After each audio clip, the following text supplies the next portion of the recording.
2024 সালে বৈষম্য বিরোধী ছাত্র আন্দোলনের মাধ্যমে কোটা সংস্কারের সমস্যা সমাধান হয়েছে। বাংলাদেশ যুবলীগ বৈষম্যমুক্ত চাকরি এবং কর্মসংস্থানের দাবি নিয়ে আপনাদের সামনে তুলে এসেছে। আমরা লক্ষ্য করি সরকারি চাকরির সুযোগ রয়েছে। প্রতি বছর বিভিন্ন দলীয়করণ, ঘুষ,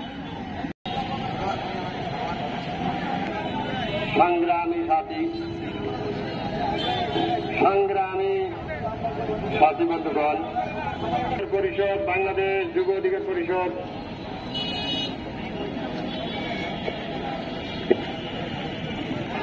আজানের জন্য গোল করে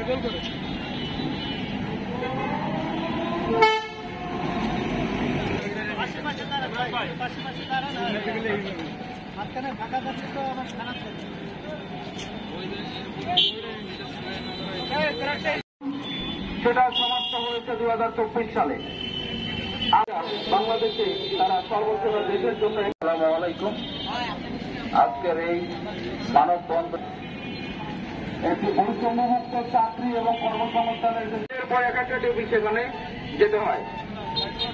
সরকারি কর্মকর্তা কর্মচারী যারা নিয়োগপ্রাপ্ত হন মাত্র 15,000 টাকা স্কেলে শুরু করেন, কিন্তু 10 বছর 5 বছরের মধ্যেই তারা বিশাল অট্টালিকার বাড়ি করেন।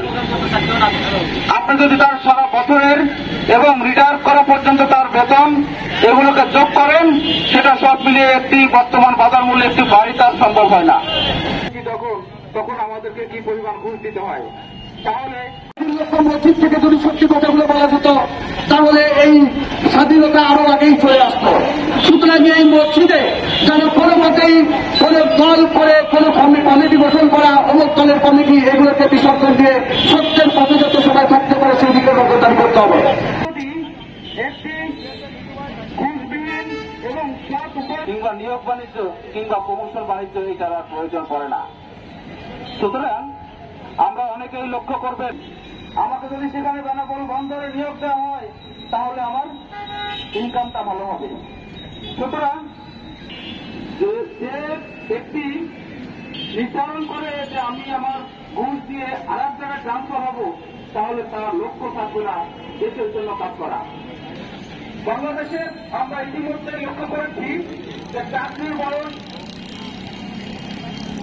আমাদের যারা আছেন তারা কতটুকু কর্মক্ষম থাকেন, তারা বাংলাদেশকে কতটুকু অবদান তারা রাখতে পারেন।